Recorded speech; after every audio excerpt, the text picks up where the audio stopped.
Ladies, listen up. You are stronger than you think, braver than you feel, and more capable than you believe. But I know there are days when you feel stuck. Days when you wake up already exhausted, drowning in self doubt, replaying the same old worries in your head. You look in the mirror, and instead of seeing a powerful woman, you see someone who feels lost, defeated. Like success, happiness, and confidence are impossible for you. But let me tell you something, it's not you that's the problem. It's one single habit that's keeping you trapped, one habit that makes everything feel impossible. And today, we're going to break it. Every time you hesitate, you give fear the driver's seat. And the worst part, you don't even realize you're doing it. It happens in a split second, so fast that it feels like second nature. You feel the urge to do something, speak up in a meeting, go to the gym, start that business, say yes to an opportunity, or even just get out of bed with energy, but instead of acting, you pause. You hesitate. In that tiny moment of delay, your brain starts working against you. Your mind is wired to keep you safe, to protect you from anything uncertain, unfamiliar, or uncomfortable. And the second you hesitate, your brain senses danger, even if the danger is just the fear of failure, embarrassment, or rejection. So it does what it's designed to do. It talks you out of it. Maybe later, I don't feel ready. What if I fail? What will people think? Suddenly, that thing you wanted to do feels impossible. And just like that, you let the moment pass. This is why hesitation is so dangerous. It doesn't just steal one opportunity, it becomes a habit, a pattern, a way of life. You don't even notice how often you're hesitating because it's become automatic. You start your morning already overwhelmed. So instead of tackling the day with energy, you hit snooze. You want to speak up, but instead you stay silent. You want to go after your dreams, but instead you scroll through social media, watching other people live the life you want. And with every hesitation, your confidence shrinks. Hesitation tricks you into believing you're not ready. It convinces you that you need more time, more knowledge, more courage. But that's a lie. Confidence doesn't come before action, it comes from taking action. You don't need to feel ready, you just need to move. Think about a moment in your life when you hesitated and missed out on something great. Maybe it was a job opportunity. Maybe it was love. Maybe it was your dream. What stopped you? It wasn't your ability. It wasn't luck. It wasn't other people. It was hesitation. So, how do you break the habit? You take control. The second you feel yourself pausing, you act. Count down 5, 4, 3, 2, 1, and move. Stand up, speak, send the message, take the first step. Do it before your brain has a chance to stop you. Because the longer you wait, the more impossible it feels. You already have everything you need inside you: the strength, the courage, the power. The power. It's there waiting for you to use it. But you can't tap into it if you keep hesitating. You don't need more time. You don't need more motivation. You don't need permission. You just need to decide, are you going to keep waiting? Or are you going to take control and move? Because hesitation is the only thing standing between you and the life you deserve. And you are stronger than your hesitation. That voice in your head, the one that whispers, you're not good enough, you're not smart enough, you don't have what it takes, has been lying to you for years. And the worst part, you believe it. Self doubt isn't something you were born with, it's something you learned. It started as a small seed planted by experiences, failures, criticism, or comparison. Maybe someone told you you're not talented enough, and you carried that belief with you. Maybe you tried something once, failed, and decided, I guess I'm just not capable. Or maybe you spent years comparing yourself to other women, seeing their success, their beauty, their confidence, and feeling like you'll never measure up. But here's the truth: self doubt is not reality, it's a habit. It's a loop your brain plays on repeat, reinforcing a false belief about yourself. And every time you listen to it, every time you let it stop you, it grows stronger. Think about how often self doubt has held you back. You had an idea, but you told yourself, it's not good enough. You wanted to speak up, but you thought, what if I sound stupid? You dreamed of something bigger, but you convinced yourself, that's not for someone like me, and so you stayed quiet. You played small, you convinced yourself that it was safer not to try at all. Yeah, but let's flip this for a second. What if that voice in your head isn't telling the truth? What if the only thing keeping you from your potential is a belief that was never real in the first place? The women you admire, The ones who seem fearless, confident, successful, they struggle with self-doubt too. The difference? They don't listen to it. They don't let it dictate their choices. They take action anyway. They feel the fear, hear the doubts, and move forward in spite of them. That's what confidence really is. Not the absence of self-doubt, but the refusal to be controlled by it. You might be thinking, that sounds great, but how do I actually stop doubting myself? The first step is recognizing that your thoughts are not facts. Just because you think you're not good enough doesn't make it true. Just because you feel like you'll fail doesn't mean you will. Your brain will always try to keep you in your comfort zone, but comfort doesn't lead to growth. The second step is taking action before your doubt has a chance to stop you. Self-doubt only has power if you give it time to sink in. The moment you start questioning yourself, take one small step forward. Apply for the job. Speak your mind. Start the project. Confidence isn't built in your head. It's built in action. And finally, start talking to yourself the way you would talk to a friend. If your best friend came to you and said, I don't think I'm good enough, would you agree with her? Would you say, yeah, you're probably right. Don't even try? No, you would remind her of her strengths. You would encourage her. You would tell her she is capable. So why don't you do the same for yourself? Self-doubt will never fully disappear. It will always try to creep in. But from this moment forward, you get to decide whether you listen to it or not. You get to decide whether you let it stop you. And the moment you stop believing those lies and start trusting yourself, everything changes. Excuses feel comforting. They feel safe. They give you a way out when something feels too hard, too risky, or too uncertain. And the truth is, you're not making excuses because you're lazy or unmotivated. You're making them because your brain is trying to protect you from discomfort. Every time you tell yourself, I'll start tomorrow, I don't have time, I'm not ready, you're not just delaying action. You're reinforcing a habit, the habit of waiting, the habit of waiting, the habit of avoiding, the habit of convincing yourself that now isn't the right time. But let me ask you something. How many times have you said, I'll start tomorrow and actually started? How many times have you told yourself, I don't have time when you somehow found time for social media, Netflix, or worrying about things that don't serve you? Excuses aren't real barriers. They're lies wrapped in logic. And if you keep believing them, they will steal your life. Let's break them down.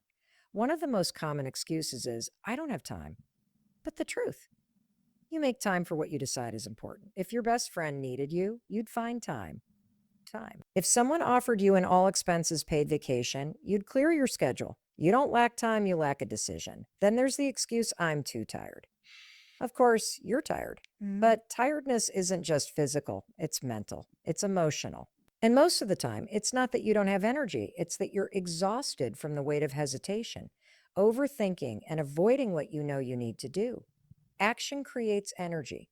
The moment you push through, you feel alive again. Another excuse that keeps women stuck is, I don't know how.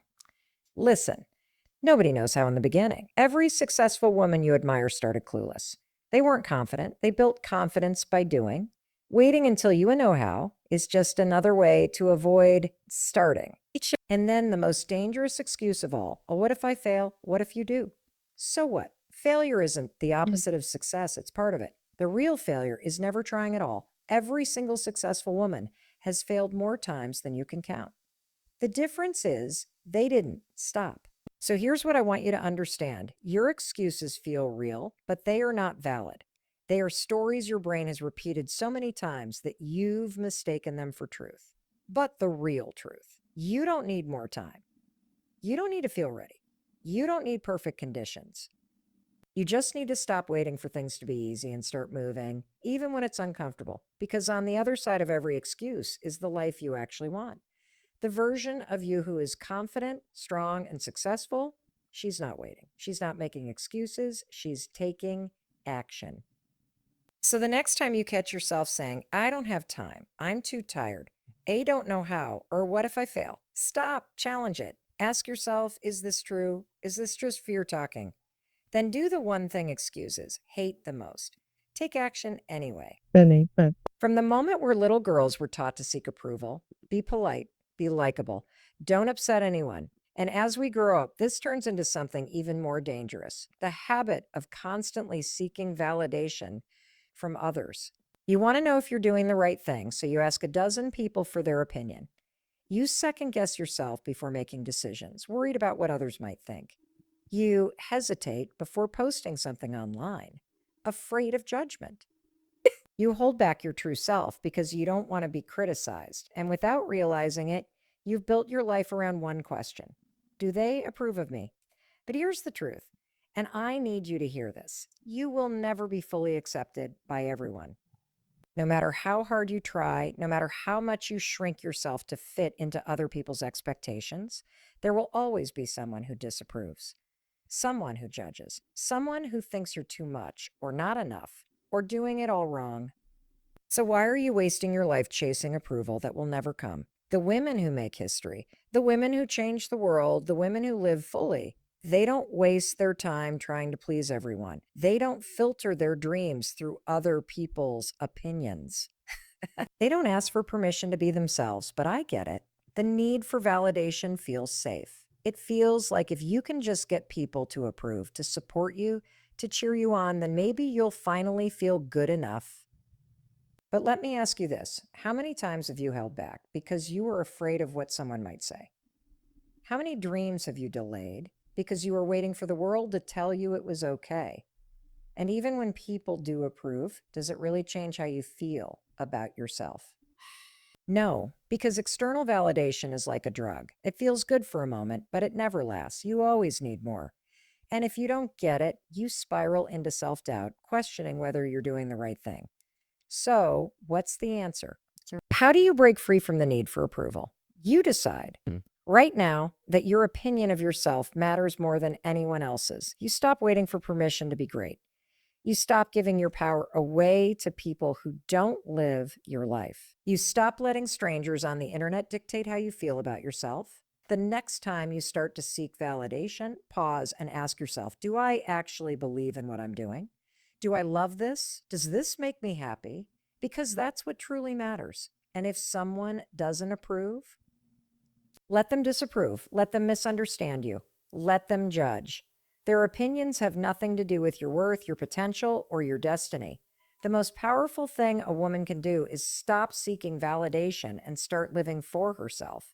And when you do, when you finally let go of the need for approval, you become unstoppable. Overthinking is a silent killer. It steals your time, your confidence, and your dreams. It keeps you stuck in the same place, replaying the same worries, analyzing every decision, and doubting every step you take.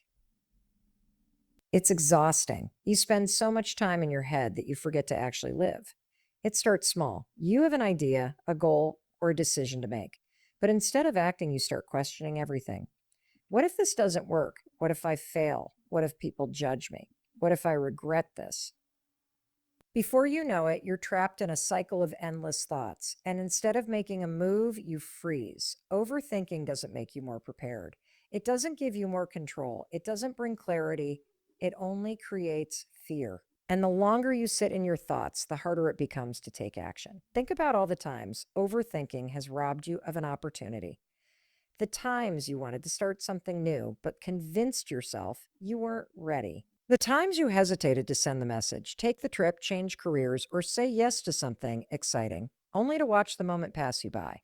And the worst part, overthinking makes small decisions feel huge. You turn simple choices into overwhelming dilemmas. You analyze every possible outcome, trying to predict the future, trying to avoid every mistake. But life doesn't work that way. You can't plan for everything. You can't control everything. The only thing you can control is your action. So how do you break free? How do you stop overthinking and start living? First, you have to recognize that overthinking is not a strategy. It's a trap. Every time you catch yourself spiraling into too many thoughts, remind yourself, thinking more will not solve this. Clarity doesn't come from more thinking. It comes from action. Second, set a time limit on decisions. Give yourself 5 seconds, 5 minutes, or at most a day to make a choice and then commit. The more time you allow yourself to overthink, the more your brain will create reasons to delay. Third, take imperfect action. Overthinkers get stuck because they want to make the perfect choice. But here's the truth: perfection doesn't exist. The most successful women didn't wait for perfect conditions. They took messy action. They figured it out as they went. And that's exactly what you need to do. Lastly, trust yourself. You already have enough wisdom, enough experience, enough strength to make the right decisions for your life. Overthinking makes you doubt yourself, but confidence is built by doing. So the next time you feel yourself slipping into overthinking, stop, take a deep breath, and act before your brain convinces you not to. Because in the end, your dreams don't die from failure. They die from hesitation, from waiting, from thinking too much, and doing too little. And you, my friend, were never meant to live a life of hesitation. You were meant to move, to grow, to take risks, and to create the life you truly want.